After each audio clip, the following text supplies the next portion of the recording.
Police वापस जाओ, police go back, police go back, police go back, police go back, police go back, police go back. UP के मेरठ में चोरों ने आतंक मचा रखा है। आए दिन यहाँ पर चोरी की वारदात सामने आ रही है। इस दौरान चोर चोरी करने के बाद खुली चुनौती भी दे रहे हैं।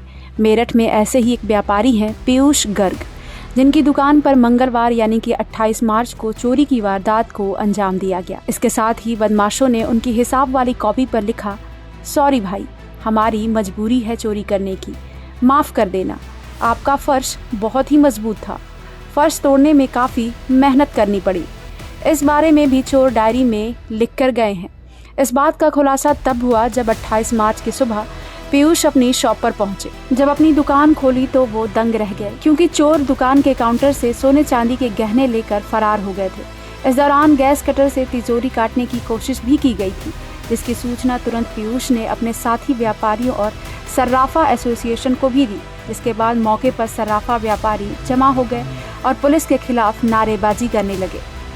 वापस जाओ, वापस जाओ, पुलिस वापस जाओ, वापस जाओ, वापस जाओ, पुलिस वापस जाओ, वापस जाओ, वापस जाओ, पुलिस वापस जाओ, वापस जाओ, वापस जाओ। और जैसे ही मैंने शटर उठाया तो देखता हूँ कि फर्श में कुंभल हुआ था, और उसके बाद ये जितने भी सारे काउंटर थे वो सब खुले हुए हैं। फर्श का ये जितने भी सामान रखे हुए थे उन सब सामानों का अस्त व्यस्त करके रखा हुआ है। नहीं, यहाँ का भी बाजार बंद होना चाहिए भाई साहब। तो तकरीबन कितने का नुकसान आपका हुआ है? कितनी कीमतों की ज्वेलरी थी यहाँ पे, और देखा गया कि गैस कटर का भी यूज़ किया गया है? अभी इसका हम आकलन नहीं कर पाए, क्योंकि अभी आने के बाद अंदर गए नहीं, हमने तुरंत पुलिस को सूचना दी और आने के बाद अभी बाहर ही खड़े हुए हैं। लगभग कितना, जो भी सामान बाहर काउंटर में रखा हुआ था वो सब जा चुका है। कितनी कीमत होगी उसकी?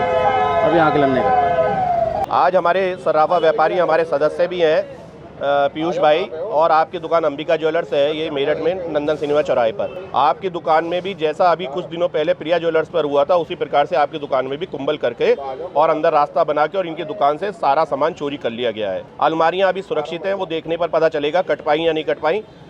बता दें कि मेरठ में लगातार ऐसी वारदात सामने आ रही हैं और ये चौथी वारदात है जहां पर सुरंग खोदकर या कुंभल कर चोरों ने सर्राफा की दुकान को निशाना बनाया है। लगातार पुलिस चोरों को पकड़ने में नाकाम रही है, और जब 28 मार्च को मेरठ में एक बार फिर से चोरों ने पुराने तरीके से दुकान को निशाना बनाया तो सर्राफा कारोबारियों में गुस्सा देखने को मिला।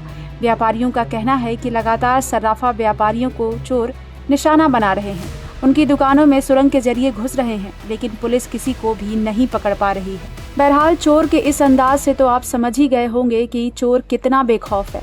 इस दौरान ये बदमाश कोई न कोई निशानी भी छोड़कर जाते हैं। इस घटना में भी बदमाशों ने सुरंग खोदने वाली लोहे की रॉड छोड़ दी है।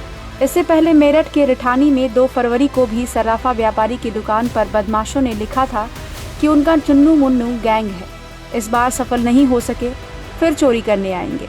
चोरी की इन वारदातों ने पुलिस की नींद हराम कर रखी है। इन वारदातों को देखने से लगता है कि बदमाश कई दिनों तक चोरी करने की प्लानिंग करते हैं और फिर बड़ी ही आसानी से दुकान साफ कर देते हैं। इस मामले को लेकर एसपी सिटी पीयूष सिंह का कहना है कि 2 फरवरी को दीपक लोधी की तिजोरी पर लिखा था, अब की बार पीयूष गर्ग की हिसाब वाली कॉपी पर लिखा गया है। पुलिस की जांच में ये बात सामने आई है कि दोनों के लिखने का तरीका एक जैसा ही है। राइटिंग का मिलान कराने के लिए पुलिस ने फॉरेंसिक टीम को बुलाया है। हिंदी के शब्द दोनों ही जगह गलत लिखे गए हैं। फिलहाल पुलिस गंभीरता से चुनौती देते इन चोरों को पकड़ने की कोशिश में लगी हुई है। ब्यूरो रिपोर्ट, क्राइम तक।